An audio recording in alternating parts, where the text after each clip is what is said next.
السلام عليكم ورحمة الله وبركاته. طلابنا حبايبنا طلاب تانية ثانوي، أهلا وسهلا بكم في جسور المعرفة. طيب أنا حابب الأول نقول للناس كل سنة وأنتم طيبين، عشان أولى ثانوي اللي عدت على سلام. ونقول للناس يعني اللي قبل في التحدي وقررت إنها تخش علمي، سواء علمي علوم أو علم رياضة، أهلا وسهلا بكم في ماث تانية ثانوي. طيب السنة دي إن شاء الله بقى عندنا إيه؟ عندنا فرعين أساسيين في الماث. فرعين أساسيين، يعني حضرتك هتخش آخر السنة امتحانين ماث. في سنة أولى ثانوي أنت حضرتك خدت امتحان واحد بس، كان ميكس الجبرا على تريج على جيومتري، كل ده في امتحان واحد. لكن الوضع السنة دي مختلف، احنا عندنا امتحانين ماث. الماث السنة دي مادتين، بيور ماث، ابلايد ماث. تعالوا كده نشوف احنا هندرس ايه مع بعض. عندنا يا اولاد اهو بيور ماث وايه وابلايد. طيب زي ما اتفقنا ده امتحان لوحده اخر السنه، وده كمان امتحان لوحده اخر السنه. طيب هندرس ايه في البيور؟ هندرس الجبرا. حبيبتنا كل سنه معانا مستر الجبرا، كل سنه معانا الجبرا. حتى اللي هيكمل علم رياضه السنه الجايه ان شاء الله برضه معاه الجبرا. طيب عندنا في الالجبرا 2 يونتس، يونت 1 يونت 2. اليونتين جمال جدا، ظراف، بيحكوا على حاجات جديده ميكس مع حاجات قديمه، خاصه يونت 2 تقريبا جديده قوي. هندرس حاجات جميله جدا اسمها اللوغاريزمز، اللي هي اللوغاريتمات والحاجات اللي انتم بتسمعوا عنها دي. طيب ده في الالجبرا. كمان يا مستر عندنا في البيور ماده جديده بقى خالص، اول مره يا اولاد نعرفها، حاجه اسمها كالكولاس. ودي 1 يونت. استنى بقى يا مستر، يعني ايه كالكولاس؟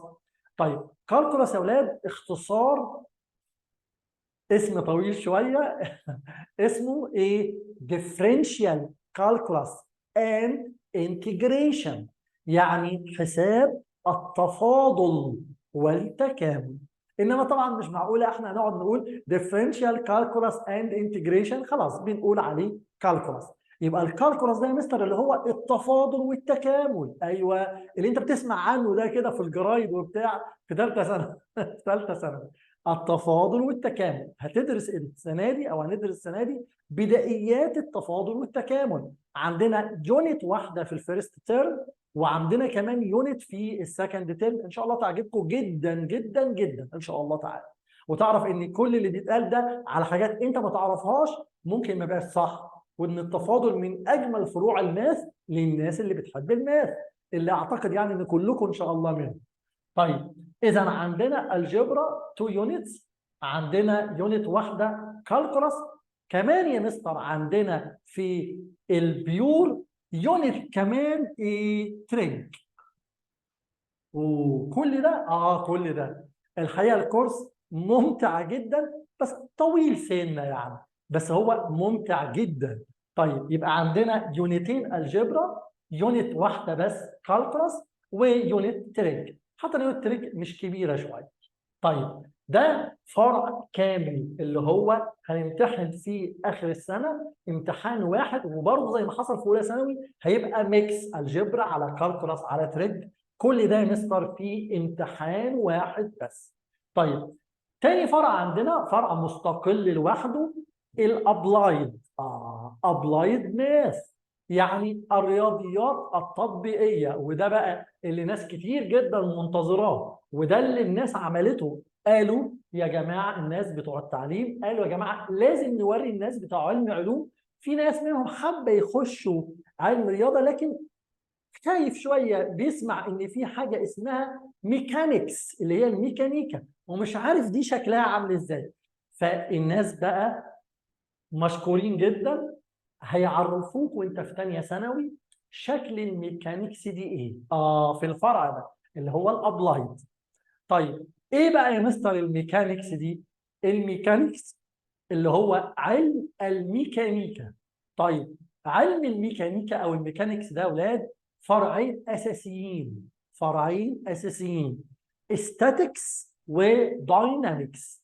statics اللي هو علم السكون اللي بيدرس الاشياء at rest، اللي واقفه اللي ساكنه اللي ما بتتحركش.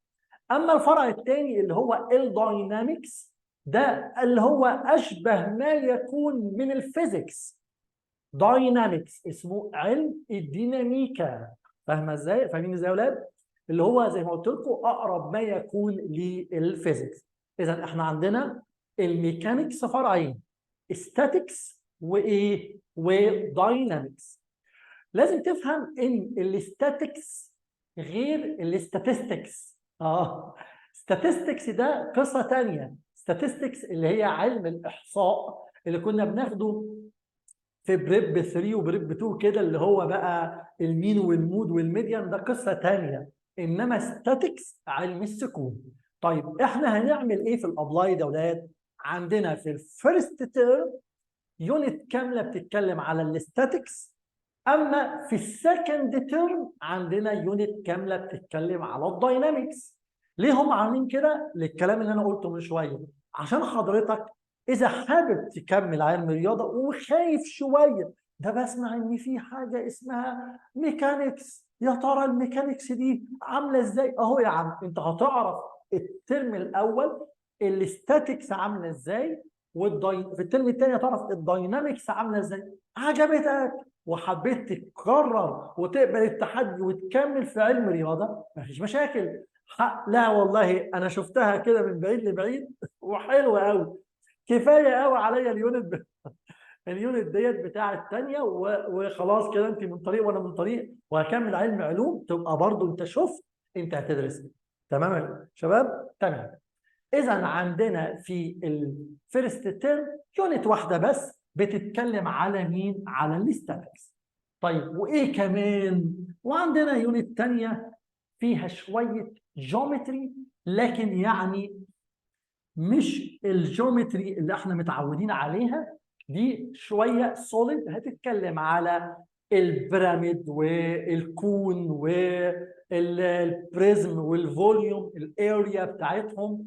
بتتكلم على السيركل، شويه قوانين للسيركل في الاناليتيكال، يعني مش جيومتري بلانر اللي انت كنت بتاخدها زمان اللي هي جيفن ار تي بي بروف. لا، دي حاجه اسمها سوليد جيومتري، شويه حاجات يعني بسيطه جدا، ما تقلقش. ده يا مستر فرع الابلايد. طيب ده الكورس بتاعنا، عشان احنا بقى يا اولاد نهجم على نهجم على الكورس ده. هنعمل ايه؟ هناخد ان شاء الله حصتين في الاسبوع مع بعض. هناخد حصه ابلايد وحصه بيور، واحيانا كده من البيور اطول شويه، ممكن نبقى نقعد اسبوع او اسبوعين ناخد ايه؟ ناخد الحصتين بيور. المهم ان احنا هنقسم مع بعض احنا هنمشي ازاي ان شاء الله، بالتنظيم كده مع بعض، ونقول الحصه الجايه ايه والاسبوع ده كله ايه والاسبوع ده كله ايه، زي ما تعودنا من اولى ثانوي. والناس اللي شغاله معانا حتى الناس الجديده برضو اهلا وسهلا بيها ان شاء الله. دايما عندنا هنشرح مع بعض، الحصه مسجله مع حضرتك. هنشتغل من المعاصر، بنزل لك نسخه المعاصر PDF ونفتح مع بعض وتشاركني وتحل وتجاوب وتعمل كل حاجه وتاخد الهوم وورك كمان في المعاصر، وكمان في امتحانات دوريه ورا كل ليسون ورا كل يونت وهكذا. ماشي؟ بالتوفيق ان شاء الله. وتعالوا بقى ندردش كده شويه يعني على ايه يا مستر؟ على ليسون 1 يونت 1 الجبرا في الايه؟ فرع يا مستر البيور. ماشي يا اولاد؟ يلا بسم الله.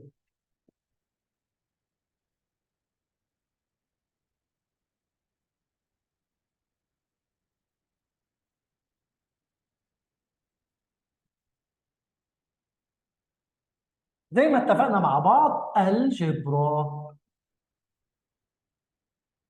يونت 1 يا اولاد بتتكلم عن موضوع اسمه يا مستر ريل فانكشن. اسمه كده؟ اسمه ريل فانكشن. استنى بقى كده يا مستر. استناني. ريل فانكشن ده اسم انا عارفه، مش غريب عليا، سمعته كتير في بريب 3 حتى السنه اللي فاتت سمعنا الفانكشن. تمام. ايه بقى الريل فانكشن؟ طيب بسيطه جدا. ريل عشان احنا هنستخدم الريل نمبرز. يعني مش هنستخدم الكومبلكس ولا الايماجينري نمبر بتاع السنه اللي فاتت. يبقى ريل نسبه للشغل السنه دي او في اليونت ديت او مع الفانكشنز دي باستخدام الريل فانكشن. طيب الفانكشن بقى فكرني كده يا مستر، انا مش فاكر الفانكشن. كل اللي فاكره ان كان في كولوم كده وكولوم كده وشويه اسهم كده طايره كده وخلاص. ايوه فعلا. تعال نشوف ايه كان الفانكشن. الفانكشن دي يا ولاد كانت عباره عن relation، علاقه between two sets x and y where every element from the first set related with only one element in a second set. كده. يبقى الفانكشن دي is relation علاقة. حلو كده الكلام. between two sets x و y such that in every element from the first set related with only one element in a second set. فالشكل ده كان relation وإز فانكشن. يبقى هي ريليشن علاقه ونقدر نقول عليها فانكشن. ليه؟ عشان كل element من هنا related ارتبط with only one element in a second set. كان في اشكال يا مستر تبقى ريليشن لكن نوت فانكشن. زي ايه يا مستر؟ زي ان يكون كده مثلا يا اولاد اهو. ده مثلا يا مستر الاليمنت ده ارتبط مع ده وكمان ارتبط مع ده وده كده ارتبط مع ده، فدي ريليشن بس نوت فانكشن. ايوه. يبقى نقدر نقول عليها ريليشن يا مستر. هم كلهم ريليشنز علاقات، لكن العلاقه المميزه فيهم بنسميها فانكشن.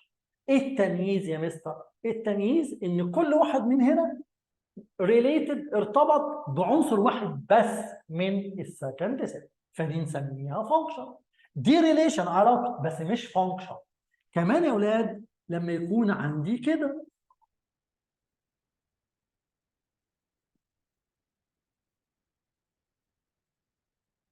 ده يا مستر هنا كده ارتبط مع ده وده كمان ارتبط مع ده، دي ريليشن. لكن يا حبايبي هي نوت فانكشن. ليه يا مستر نوت فانكشن؟ عشان في اليمنت هنا ما ارتبطش. لا مستر معلش، طب ما في اليمنت هنا انت متعمد تسيبه كده ما ارتبطش. ايوه، ما انا ماليش دعوه بالسكند سيت. الفيرست سيت every element من الفيرست سيت related ولا لا؟ كل واحد من هنا ارتبط خلاص. انما هنا يا مستر ده ما ارتبطش، تبقى not function. خلاص. حتى يا مستر الشكل ده لو فرضنا ان يا مستر العناصر اللي هنا عامله كده اهو يا مستر كده، والاليمنت ده راح لده كده وده كمان وده كمان. ايه دي فانكشن. يا سلام يا مستر، ده كلهم بيروحوا لعنصر واحد. فانكشن ريليشن لكنها فانكشن. every element from a first set related with one element in a second set. ده كان الفانكشن اللي اتعلمناها زمان في بريب 3. تمام جدا. بس عشان كان الكلام يبقى تمام ومكتمل كنا لازم نعرف مع الفانكشن شويه حاجات تانية. ايه؟ اولا هي الاسهم دي ماشيه بناء على ايه؟ اي كلام كده كنافه وخلاص؟ لا يا مستر، ده كان في رول. صح، كان في رول بتمشي الفانكشن دي، وكنا لو تفتكروا نرمز لها بالرمز f of x. صح.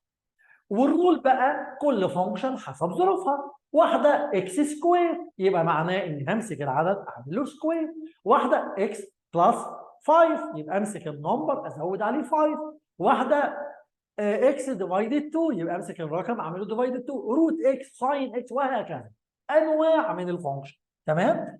المهم ان يكون عندي رول هي اللي بتتحكم في مين يا مستر في الفانكشن. بس لا، كمان كان عندي ديفينيشنز مهمه جدا. ايه؟ الدومين والكودومين والرينج. يعني مثلا اكزامبل، لو كان انا عندي فانكشن زي كده f of x equal مثلا x سكوير. خلاص.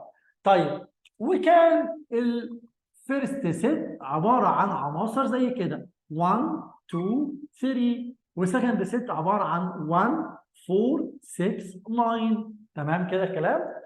فعشان انا اعمل الفانكشن ديت f of x equals x سكوير معناه 1 سكوير تبقى 1، 2 سكوير تبقى 4، 3 سكوير تبقى 9. جميل جدا.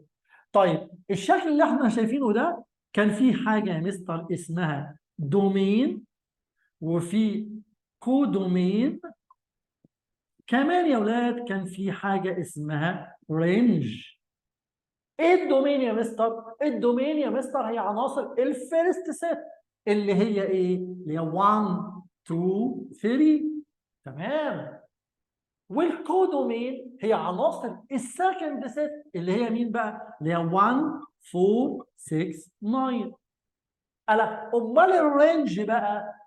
الرينج ده يا مستر هي العناصر اللي في السكند سيت اللي وصل لها اسهم زي 1 و4 و9 اللي ارتبطت بس. تمام ولا مش تمام؟ عشان كده احنا نهتم دايما او معظم شغلنا حتى السنه دي هيبقى مهتم قوي بالدومين والرينج.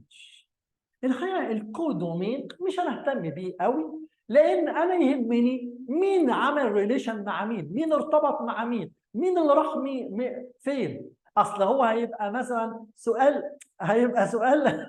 مش في محله لما اجي اسالك واقول لك انت ما رحتش لمين النهارده؟ ايه اللي ما رحتش لمين؟ انما رحت لمين؟ رحت لخالي عماد راح لاحمد واحمد راح لمحمد وحسن راح لعلي. تمام. يبقى مين راح لمين ده السؤال المهم، انما ما راحش حاجات كتيره. فالكودومين مش هيبقى قوي تحت الاضواء معانا احنا، انما هيبقى معانا الدومين والرينج. اذا بالكلام ده اكتمل الديفينيشن بتاع يعني ايه فانكشن اللي خدناه في بريب 3. function relation between two sets such that every element from a first set is related with only one element in a second set. خلاص عرفنا يعني ايه relation. كمان الريليشن دي ماشيه كده وخلاص؟ لا، ماشيه برول يا مستر زي f of x equal x squared sin x 2x 3x and so on. حلو. بعدين مع اكتمال الفانكشن يبقى عندي حاجه اسمها دومين وحاجه اسمها كودومين. جميل جدا. طيب الشكل الامور ده ليه اسم كان عندنا زمان، كان اسمه ارو دايجرام. يا سلام، ليه ارو؟ عشان الاسهم اللي طايره دي. كان في بقى شكل تاني اسمه كارتيزيان دايجرام، اللي هو ايه يا مستر؟ اللي هو بيبقى في الكوردينيتس كده. وبيبقى الفانكشن فيه زي اكس سكوير دي عباره عن، افهم يا اولاد، عباره عن بوينت كتير جدا الدومين بتاعها نقط مش 1 2 3 بس، لا 1 2 3 4 5 6 او بتبقى انترفال. فايه اللي بيحصل؟ فتبقى بوينت كتيره فيشاور كده 1 1 و2 و4 و3 و9 ومش عارف ايه وايه ماينس 1 1 فتبقى بوينت كتير كتير كتير كتير كتير كتير فتعمل شكل الكيرف. يعني الكيرف دي اللي هي اصلا دي هي دي لا بس دي يا مستر كام بوينت؟ ايوه، ما هو هنا يا اولاد الدومين ديسكريت. يعني ايه ديسكريت؟ يعني منفصل، يعني ممكن انا اعد 1 2. اما ده يا مستر كانت بوينت كتير جدا جدا جدا جدا فعملت يا مستر شكل الكيرف. انما في النهايه ده هو ده. طب يا مستر يعني ده شكل f of x equal x سكوير. شكل f of x equal x سكوير. طب انا من هنا سهل يا مستر اقدر ابص كده للرسمه اعرف مين الدومين، مين الكودومين، مين الرينج. تمام. مش مهم الكودومين، قلنا مش هنحطه تحت الاضواء شويه. ابص اعرف مين الدومين مين الرينج. تمام. طب وهنا اقدر ابص للرسمه اعرف مين الدومين مين الرينج. ايوه، هو ده اللي احنا هنتعلمه بقى السنه دي. احنا بقى هنتعلم في اليونت الجميله دي اللي هي بتتكلم على ريل فانكشنز ازاي نبص للجراف ونقدر نطلع منه داتا. اول حاجه هنتعلمها في الكورس بتاعنا ازاي ابص للجراف واقدر اطلع منه الدومين والرينج جرافيكال من الرسم. يعني عايزين نقول ان اليونت 1 اللي بتتكلم عن الريل فانكشن اللي هي اول يونت في الالجبرا تقريبا كده يا مستر كل شغلها ايه او معظم شغلها ايه؟ بلاش كل دي، معظم شغلها ايه يا مستر؟ جرافيكال. هتبقى عندنا الجراف، اقدر ابص من الجراف اطلع الحاجات دي. لا بقى خد كمان الاجمل ايه؟ ان حضرتك المفروض على اخر اليونت احنا ندي لك الفانكشن اف اوف اكس ايكوال. ايوه، تعمل ايه بقى؟ انت اللي ترسمها. يا سلام. وبعد ما ترسمها تطلع من الرسم الداتا. طيب كام فانكشن بقى عندنا؟ هندرس في اليونت دي يا اولاد 6 انواع من الفانكشن. هنتعلم ازاي يا مستر نرسم ال6 انواع من الفانكشن، وازاي نستنتج من زي ما قلت لكم من الجراف اللي انت هترسمه شويه داتا هيطلبها منك، من اهمهم او منهم الدومين والرينج، وحاجات بقى تانية كتير زي التايب والانكريزنج والديكريزنج وشويه حاجات كده كتير هنتعلمها مع بعض في خلال اليونت. جميل جدا. طيب يا مستر هنتعلم من اول يوم نرسم؟ لا امال هنعمل ايه في اليونت؟ شوف بقى يا اولاد اليونت هتمشي بينا ازاي. الاول يا مستر هناخد رسومات جاهزه نتعلم عليها ازاي نطلع الدومين، ازاي نطلع الرينج، ازاي نطلع انكريزنج ديكريزنج، ازاي نطلع شويه حاجات كده يعني نتعلم. ثم بقى الليسون اللي قبل الاخير في اليونت هنتعلم نرسم ال6 انواع من الفانكشن، ثم نعمل ايه؟ ثم نطلع من الرسم شويه الحاجات التانيه. تمام يا ولاد؟ تمام؟ ان شاء الله هتتبسطوا جدا في الكورس معانا باذن الله، بس عايزين ناس مهتمه من اول يوم، ناس معاها معاها تحدي انها ان شاء الله تجيب الفول مارك في الماث ترم اول وترم ثاني في كل الفروع في الفرعين بتوعنا، بغض النظر عن هو داخل علم علوم ولا داخل علم رياضه. انا عايز اقول لك برضو ان شويه التريج اللي معانا، شويه حاجات الكالكولس الجميله اللي معانا هتستخدمها في الفيزيكس والكيمستري اذا انت هتكمل علم علوم. اما طبعا الناس بتوع علم رياضه حبايبنا لا الحاجات دي اي كلمه بتتقال السنه دي انت هتستخدمها السنه الجايه. اي كلمه بتتقال السنه دي في كل الفروع بلا استثناء انت هتستخدمها في ثالثه سنه. ان شاء الله تكون سنه سعيده جدا عليكم وتكون بدايه ممتازه، واشوفكم على خير ان شاء الله بقى مع اول حصه ان شاء الله في اول السنه. وسعدت بكم جدا والسلام عليكم.